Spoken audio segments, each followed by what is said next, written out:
The deal was dying, and everyone knew it. 12 professional interpreters had already tried. 12 had failed. Voices clashed across the glass boardroom. German turned sharp. Mandarin sounded offended. French became defensive. Spanish grew impatient. The tension was thick enough to choke on. At the head of the table stood Victoria Hale, CEO, composed, powerful, and on the verge of losing a $1 million international contract. "This is unacceptable," she said, her voice controlled but tight. "We cannot afford another mistranslation." Near the door, invisible as always, Daniel kept his head down and wiped the edge of the conference table. He was supposed to finish cleaning and leave. That was his role. Single father, widower, night shift janitor. No one in that room even knew his last name. But Daniel understood every word being spoken. The German delegate wasn't angry. He was cautious. The Mandarin investor wasn't offended. She was clarifying risk exposure. The French consultant wasn't objecting. He was protecting reputation. The Spanish partner was trying to smooth things over but being mistranslated in a way that made him sound aggressive. Daniel's hand paused mid-wipe. He felt his pulse in his throat. He knew he should stay quiet. He needed this job. Mia needed stability. Rent was due next week. But the deal was collapsing because of preventable misunderstandings. Victoria ran a hand through her hair. "Why is this so difficult? We hired the best." One of the interpreters stammered again. The German delegate shook his head. Silence. Daniel heard the words clearly in his mind, the correct phrasing, the cultural nuance, the tone adjustment that would calm everything down. He swallowed. Then he spoke. "Excuse me, that's not what he meant." The room froze. 12 interpreters turned. Victoria slowly looked toward him. Her eyes were sharp, assessing. "Who said that?" Daniel straightened. "I did." "And you are?" she asked. "Daniel." "Maintenance." A few people shifted uncomfortably. One interpreter scoffed quietly. Victoria crossed her arms. "Maintenance understands international contract terminology now?" Daniel didn't flinch. "He's asking if the indemnity clause applies retroactively," Daniel said calmly. Then he turned and repeated it in flawless German. The delegate's eyes widened. Victoria's posture changed slightly. Daniel continued, Mandarin, French, Spanish, smooth, precise, natural. The room went silent for a different reason this time. No tension, just shock. Victoria stepped closer to him. "How many languages do you speak?" she asked quietly. 8. "And you've been cleaning my floors for how long?" 2 years. Her expression shifted, not just surprise, curiosity. Because suddenly, the invisible man wasn't invisible anymore, and something inside her told her this wasn't coincidence. This was potential. For a full 5 seconds, no one spoke. Victoria studied him the way she studied contracts, carefully, looking for flaws. "Translate this," she said suddenly, turning to the Mandarin investor who had just spoken in frustration. The woman repeated her concern quickly. Daniel listened, then responded in Mandarin, calm, clear, respectful. The investor's tense shoulders relaxed almost instantly. Daniel turned back to Victoria and translated the explanation into English, but he didn't repeat it word for word. He adjusted tone, softened a phrase that might sound confrontational, clarified what was actually being requested. Victoria noticed that. "You're not translating literally," she said. "No," Daniel replied. "Literal translation causes conflict. Context prevents it." A small shift happened in her expression. Respect. She turned to the German delegate. "Continue." For the next 15 minutes, Daniel stood between the collapsing deal and total failure. He moved from language to language effortlessly. German to French, French to Spanish, Spanish to Arabic, Arabic to Mandarin. No hesitation, no arrogance. The professional interpreters were silent now. The tension in the room slowly untangled. Numbers were clarified. Liability concerns were rephrased. Cultural misunderstandings were corrected before they escalated. And Victoria watched him the entire time, not just impressed, curious. Because this wasn't luck, this wasn't a fluke. This was someone who knew exactly what he was doing. When the meeting finally paused, she raised her hand. Everyone take 10 minutes. As the executive stepped out, she approached Daniel directly. Where did you learn all of this? University, he answered simply. You studied linguistics? I taught it. That caught her off guard. You taught? Yes. And now you clean offices at night. It wasn't judgment. It was confusion. Daniel held her gaze, steady but guarded. My wife got sick. I stepped away. When she passed, things didn't line up the same way. Victoria didn't soften visibly, but something shifted in her eyes. How long ago? 3 years. And no one hired you again? I stopped trying for a while. Honest, not defensive, not ashamed. Victoria wasn't used to people speaking to her without trying to impress her. She folded her arms slowly. You understand that if you're wrong in there, this company loses millions. I'm not wrong, Daniel said quietly. Not arrogance, confidence. She held his gaze for a moment longer than necessary. Then she did something unexpected. Come back in, she said. He blinked. As what? As the person who just saved my deal.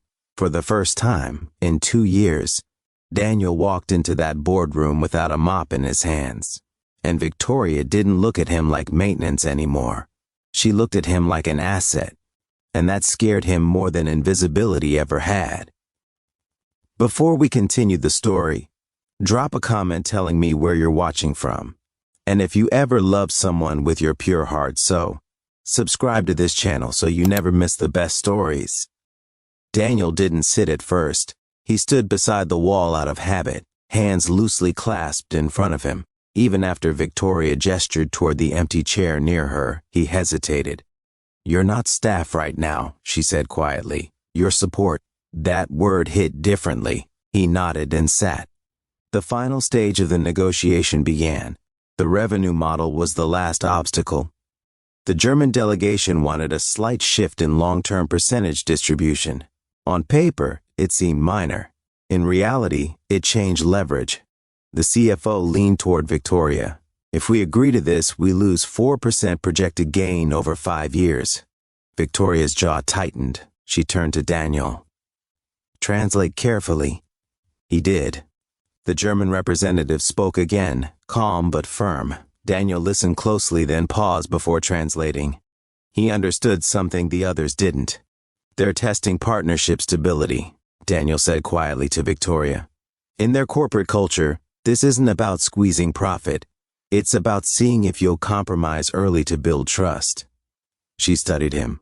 And if we don't, the deal survives today but weakens long-term. And if we do, they expand within a year. One of the interpreters cleared his throat. With respect, that's speculative. Daniel didn't react. He kept his eyes on Victoria. She leaned back, thinking. You're confident? She asked him. Yes. Why? Because I've worked with German institutions before. Long-term collaboration matters more than short-term margin. The room was quiet again. Victoria finally nodded once. We accept the revision. Daniel translated. The German delegate's expression shifted subtly. Approval, not triumph. Hands were shaken. Documents were signed. The deal was secured. 7 figures. Tension dissolved into polite smiles and relieved laughter. As executives began filing out, Victoria remained seated. She watched Daniel carefully as he stood up, almost instinctively reaching for the cleaning cart near the wall. Leave it, she said softly. He froze, then slowly straightened. You just protected a multi-million-dollar agreement, she continued. You're not going back to scrubbing floors like nothing happened. Daniel didn't know what to say. She stood and walked closer, lowering her voice. Why are you hiding? He wasn't expecting that question. I'm not hiding. You are, she said calmly. Men with your level of education don't just disappear into night shifts unless something broke them. Her tone wasn't cruel. It was observant. Daniel felt exposed in a way he hadn't felt in years. I had responsibilities, he replied quietly. I still do. She noticed the guarded edge in his voice and didn't push further. Instead, she said something simpler. I don't ignore talent. There was no flirtation in her words, just clarity. But something about the way she looked at him, steady, thoughtful, unsettled him. Because for the first time since Elena died, someone wasn't looking at him with pity. They were looking at him with interest. And Daniel wasn't sure he was ready for that. Daniel expected the moment to fade. Deals get signed, people clap. Then everyone forgets the janitor who helped. But Victoria didn't forget. The next evening, when Daniel arrived for his shift, he was stopped at the security desk. Miss Hale wants to see you, the guard said. Daniel's stomach tightened. He wiped his hands on his uniform out of habit and took the elevator up. Not to the maintenance floor, but to executive level. Victoria's office was large but not flashy. Glass walls, minimal decor, orderly. She was standing by the window when he entered. Close the door, she said. He did. For a moment, neither spoke. Then she turned to him. I looked into your background. He felt a flicker of discomfort. You ran a check? I verified credentials. That's standard. She paused. You were a tenured associate professor. Yes, you publish research on cross-cultural communication models. Yes. You resigned suddenly. My wife was diagnosed with late-stage cancer. Victoria didn't look away. I'm sorry. He nodded once. Thank you. She walked to her desk and picked up a folder. I don't believe in wasting capability, she said. You have two options. He stayed silent. Option 1, you continue cleaning at night and occasionally stepping in when things fall apart. A beat.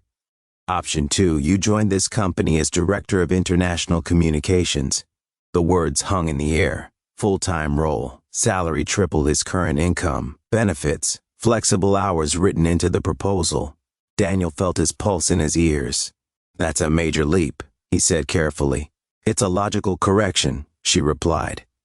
He studied her face. She wasn't impulsive. She didn't look emotional. She looked decisive. Why me? He asked. Because I watched 12 qualified professionals fail, and you didn't. That was one meeting. No, she said calmly. That was competence under pressure. Silence stretched. I have a daughter, Daniel said finally. She comes first.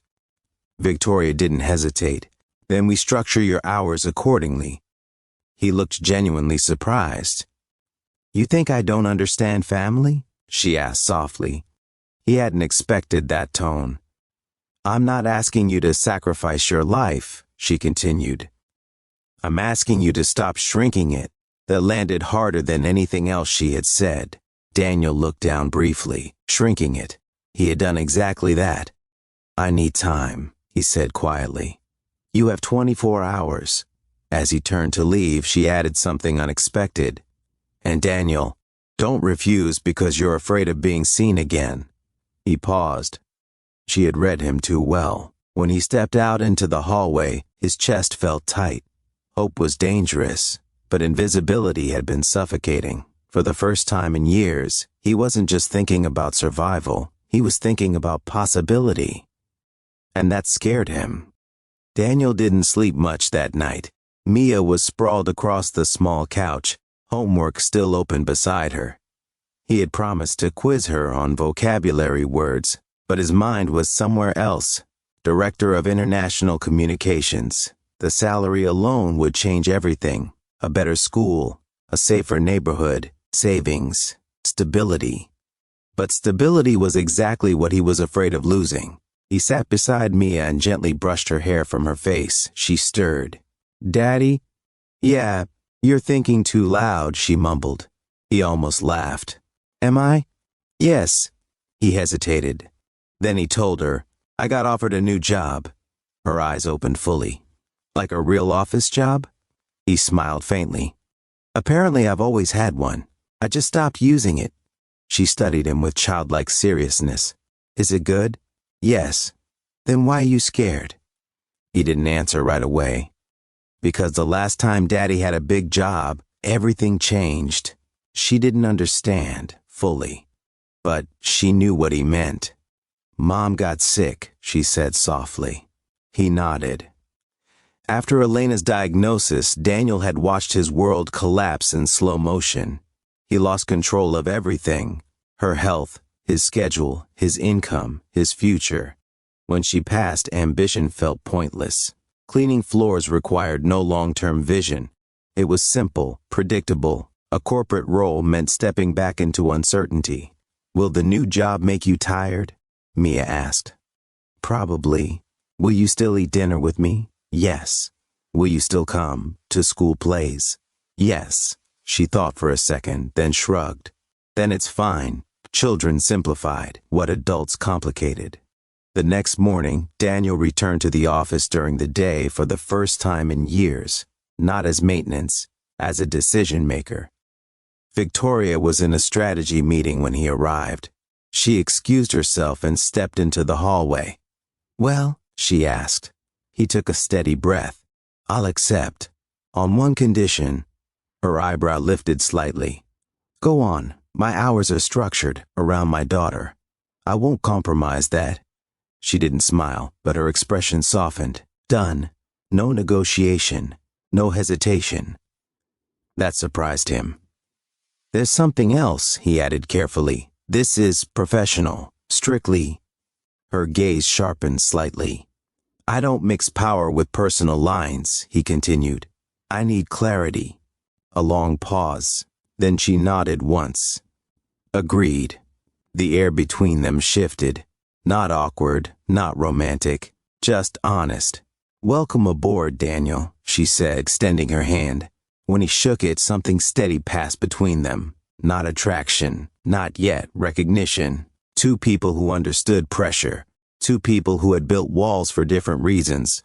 And neither of them realized that stepping into the same world would test those walls in ways neither expected. Daniel's first week as director didn't feel glamorous. It felt intense. Emails piled up. International calls started early. Cultural briefings filled his afternoons. He built systems, corrected messaging frameworks, and restructured how the company approached cross-border partnerships. He was good at it. Too good, some people thought. A few executives were polite but distant. The former interpreters avoided eye contact. Whispers followed him in hallways. Janitor to director. It sounded like a headline. Victoria didn't treat him differently in meetings. If anything, she was stricter with him. "Your report is strong," she said during one review, "but tighten the projections. I don't tolerate soft analysis." He nodded. Understood. There was no favoritism, no special treatment, just expectations, and he respected that. What unsettled him wasn't professional tension. It was the quiet moments. The way she lingered a second too long when handing him documents. The way she noticed when he skipped lunch. The way her tone softened when she asked about Mia. One evening, after a long strategy session, they were the last two in the office. "Go home," she said without looking up from her laptop. "You've been here since 6. So have you. That's different." "How?" "I chose this." He studied her carefully. "And I didn't?" She looked up then. For a second, something unguarded flickered in her eyes. "You're still learning how to choose yourself again," she said quietly. That hit. He didn't answer. She closed her laptop slowly. "You talk about your daughter with clarity. But when it comes to you, there's hesitation. That's because when I hesitated before, I lost everything." The words slipped out before he could stop them. Silence settled between them. Victoria leaned back in her chair. "I lost someone too." He hadn't expected that. "My fiancé," she continued calmly. 5 years ago, different circumstances. Same outcome." Daniel didn't know what to say. "You think I don't understand fear?" she asked quietly. Their eyes held. There it was. Not flirtation. Not yet. Shared grief. Two people who rebuilt themselves differently. "Don't confuse ambition with betrayal," she added softly. "You're not dishonoring your past by moving forward." The line stayed with him long after he left that night. At home, Mia was asleep on the couch again, waiting for him. He carried her to bed gently. As he tucked her in, he realized something unsettling. Victoria wasn't just challenging his professional limits, she was challenging his emotional ones. And that was far more dangerous. Because rebuilding a career was measurable. Reopening a heart wasn't. The rumors started quietly. At first, it was just small things. A glance between Daniel and Victoria during meetings. The fact that she trusted his judgment quickly. The late strategy sessions that ran past office hours. Corporate offices feed on assumptions. Daniel ignored it. He kept his head down, focused on work, and went home to Mia every evening. That was his rule. Office stayed at the office. But boundaries get tested when emotions aren't as simple as contracts. One Friday afternoon, a crisis hit. A European partner misinterpreted a media statement, and backlash was building fast online. It was late. Most staff had left. Daniel stayed. Victoria stayed. They worked side by side in her office, drafting statements, adjusting tone, calling overseas contacts. By the time the issue was contained, it was nearly 10 p.m. "You should go," Victoria said quietly. "So should you." She leaned back, exhausted. "I don't have anyone waiting at home." The words were simple, honest. Daniel felt that. "You don't have to say it like that," he replied gently. "Like what? Like you're used to it." She held his gaze. "I am used to it." The air changed, not dramatic, not cinematic, just heavy. Daniel stood up first. "I need to get home." "Of course." He reached for the door, then paused. "You don't have to carry everything alone either," he said quietly. That wasn't corporate, that was personal. Her expression softened in a way she rarely allowed. "Be careful, Daniel." "Of what?" "Of thinking you can fix everyone." He almost smiled. "I'm not trying to fix you." "Good." But neither of them moved immediately. There it was, the line. The one they had agreed not to cross. It hadn't been crossed. But it had shifted. The next week, things felt different. Subtle, controlled. Victoria remained professional. So did Daniel. But awareness lingered. Then Mia got sick. It wasn't serious, just a high fever. But Daniel left a meeting abruptly to pick her up from school. He didn't ask permission. He simply informed Victoria. "I'm leaving." She nodded without hesitation. "Go." Later that evening, his phone buzzed. "Victoria, how is she?" Daniel stared at the message longer than necessary. "Fine. Fever's down, thank you." A pause. Then another message. "You're a good father." That one hit harder than she probably intended. He typed, erased, typed again. "I'm trying." He didn't realize that on the other side of the city, Victoria reread that response twice. Because strength attracts strength. And vulnerability, when shared carefully, builds something deeper than attraction. Neither of them said anything inappropriate. Neither crossed the boundary. But something was growing, slowly. And both of them knew that sooner or later they would have to decide whether fear still ran their lives, or if it was time to choose something new. The confrontation didn't come from gossip. It came from honesty. A month later, after a successful expansion deal in Asia, the board held a private dinner. Investors praised Victoria. Executives congratulated Daniel. The numbers were strong, the company was growing.